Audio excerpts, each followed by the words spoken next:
As the season starts to come to a close for the Montreal Canadiens, some players have a lot to gain by going on a hot streak down the stretch. We'll be breaking down 5 guys you need to watch for the rest of the season, plus a couple of honorable mentions on this edition of Habs Digest. Hello, bonjour, ahoy, and welcome to today's edition of Habs Digest. I'm your host, Josh Gosse, alongside my co-host, Jesse Poirier. Reminder, as always, hit that subscribe button. We're almost at 4,300. We're trying to hit 5,000, hopefully by the end of the season. I think we can do that. I don't see why not. And you guys have been helping us out like crazy, so yeah, we couldn't be more grateful. If you could hit that button now, it'd be really appreciated. Jesse, let's get into this. We got our 5 players that we need to watch down the stretch. Maybe 5 guys who, you know, we're gonna need to play pretty well down the stretch. It may have a big impact on this year or next year. But I wanted to start off with some honorable mentions.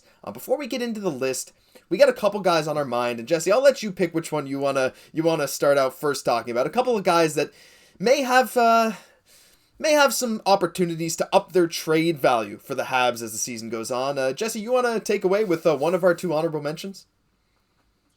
I'd have to go for our first honorable mention in Joel Edmundson. Yeah.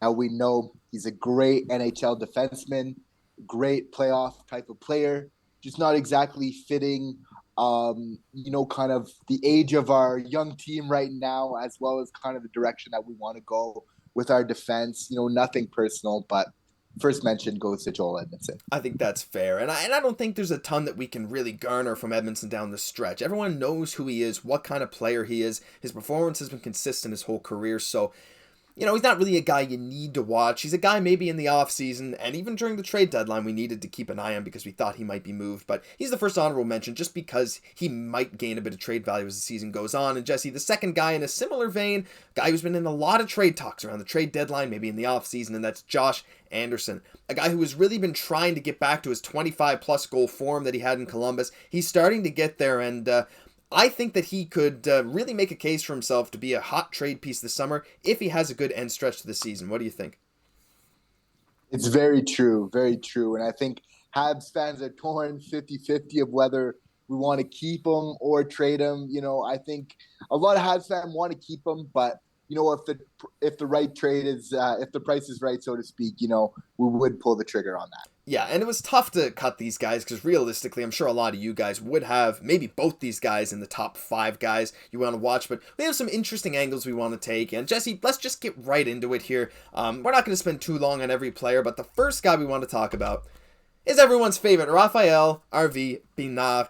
Harvey Pinard, since coming up to the Habs, has been phenomenal this season. We can see he has 8 goals, 4 assists, 12 points in 19 games.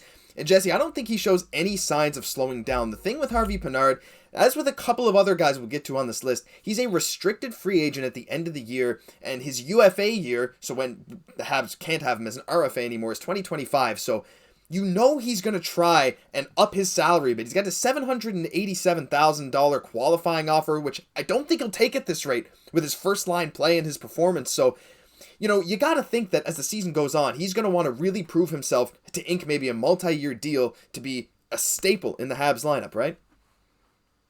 He definitely will, and I think that he's done a lot of good work to kind of do that already. I think that he's already solidified his place on what will be a pretty, deep roster. We'll still be looking to kind of fill out with some high-end positions, but we're going to have lots of competition.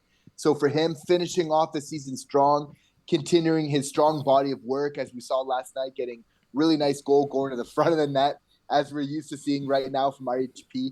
I'm really hoping to see that continue just to really strengthen his spot on this team. Yeah, and I mean, you got to think if you're RHP, at the very least, maybe you get a 1-year prove-it deal to stay with the Habs, or if Montreal's really impressed with him, which I know a lot of us are, they might try and ink him to a multi-year deal, eat up maybe a couple of his UFA years there. So, yeah, who knows, but he's someone to definitely keep an eye on because his performance has been amazing. He's playing first line, so, yeah, he's the number 1 guy, I think, for us that you're going to really have to watch, especially going into the offseason. Number 2, Jesse, is someone that I think we could have all predicted. No matter what list you're making about Montreal, somehow Nick Suzuki has to make it, right? Like, this guy is the captain of the team, youngest captain in Habs history, and he's just a guy you always want to watch, whether it's for his simple skill, his ability to play make, his ability to score goals. He's going to set a career high unless he goes on a crazy cold spill, knock on wood. But Jesse, he's just a guy you always want to watch. What is it to you that Suzuki needs to do the rest of the way for this Montreal team, especially without some of his favorite line mates on his side?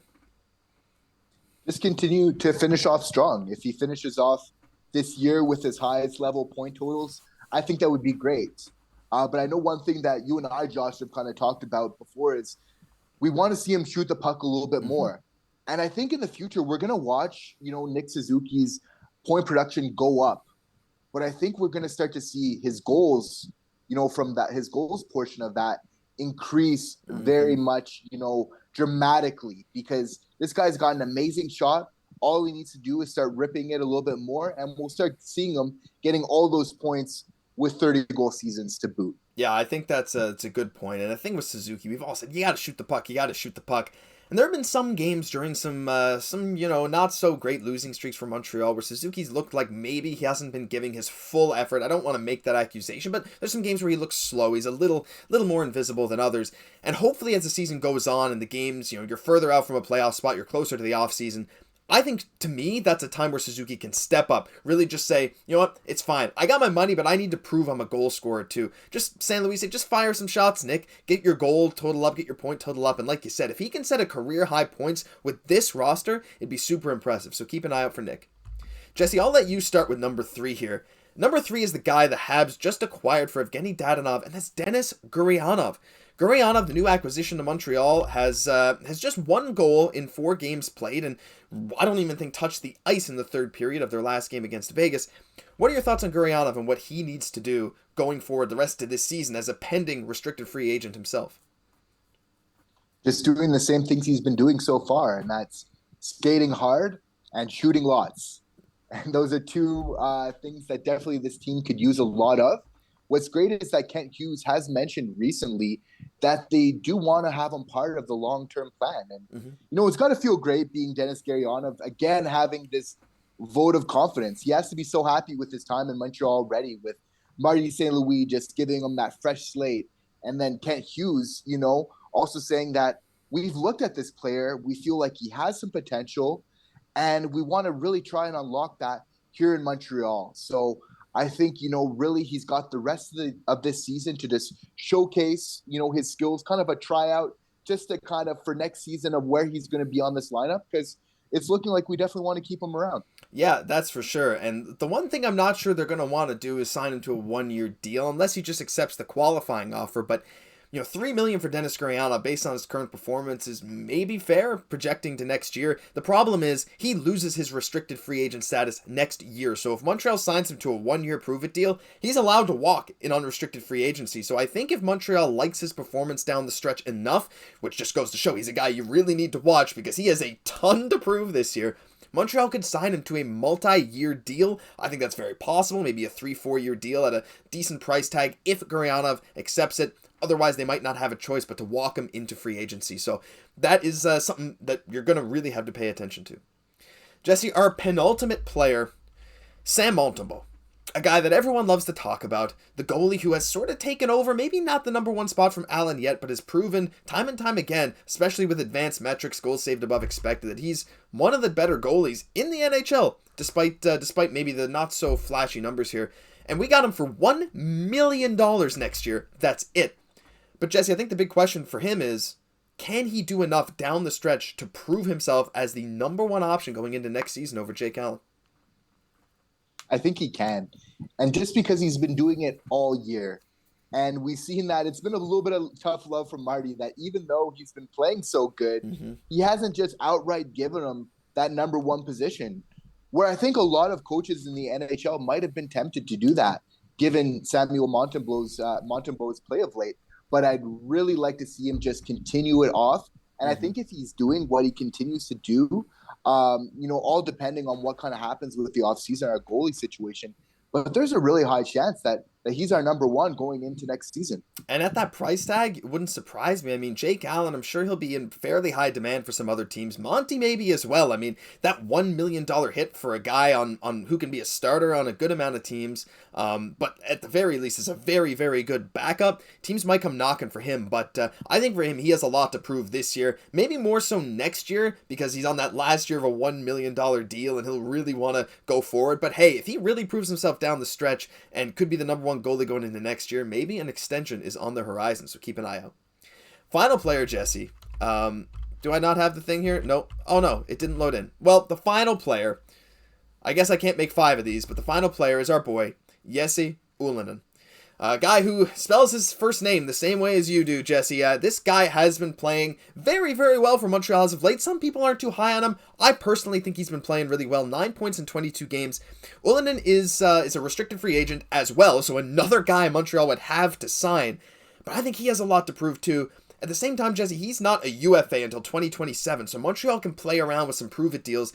Do you think Ylönen has what it takes the rest of the way to ink himself a multi-year deal to be a staple of the Habs, or do you think he might just be a perennial up-and-down kind of two-way guy? I think he has, and that's the reason why he's here right now, is we do have a fairly deep team in the Laval Rocket, and the fact that he's getting, the call-up over some other players, that are also producing in there, I think speaks volume for him. And I think that his play has just said a lot as well. Is like he's really shown himself to be a really skilled player, and it's nice to see some of that effort and and just goodwill kind of translate onto the score sheet. Last night we saw him set up a beautiful goal for Raphael Harvey-Pinard. Really nice pass. I think he's a really intelligent player, and he's got a great shot. I think he's been unlucky that there's been a couple goalies making some really nice saves, kind of robbing them of a couple.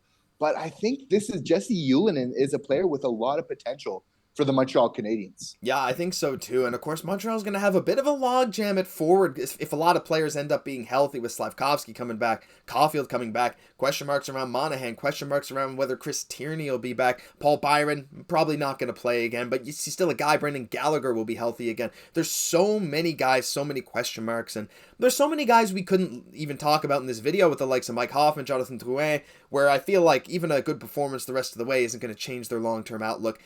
But the forward core for Montreal is pretty jam-packed, which is why we think a lot of these guys have a lot to prove going the rest of the way. And Jesse, we didn't even talk about some of the young defensemen like Jordan Harris, Justin Barron. Do you have any thoughts on those guys, even Kovacevic? They probably could have easily made this video too, not to take anything away from them. These were just the 5 guys we thought off the top of our head. Any thoughts on the young defensemen and which guys might benefit the most from a really good last 20-ish games? Well, that's it. I think the reason we didn't include them is many of these young guys have already solidified their spot on this roster. Definitely Harris, definitely Guhle, but Kovacevic has definitely made a case for himself as well. But I think Kaiden Guhle just being able to stay healthy for the rest of the season, just continue the great work that he's done already, kind of solidify himself as our team's number one defenseman, along with Mike Matheson, and it's going to be great to monitor going forward. Yeah, for sure. And I think, like you said, like some of these guys will be RFAs, but at the same time, they've played well enough. Like, there are some guys that could definitely make this list. Let us know what your list is in the comments, because these were just the 5 that we kind of debated, and, Edmundson and Anderson, honorable mentions at the start, but we want to hear from you guys. Who is a player for you, whether on this list or not, that you think could really benefit a lot from having a good rest of the way this year? A guy that you will definitely be keeping an eye on, because, we want to know. We're not perfect. We picked 5. I'm sure you guys have probably 10 more that you'd rather have on this list. But, hey, we did our best, and we hope you guys enjoyed. But that'll do it for this edition of Habs Digest. If you enjoyed, leave a like, comment, subscribe to the channel. Help us hit 5,000 subs by the end of this month, end of next month, whenever it is. We hope you help us out for a long time to go. I'm Josh Goss, for my co-host Jesse Poirier. We'll catch you in the next one.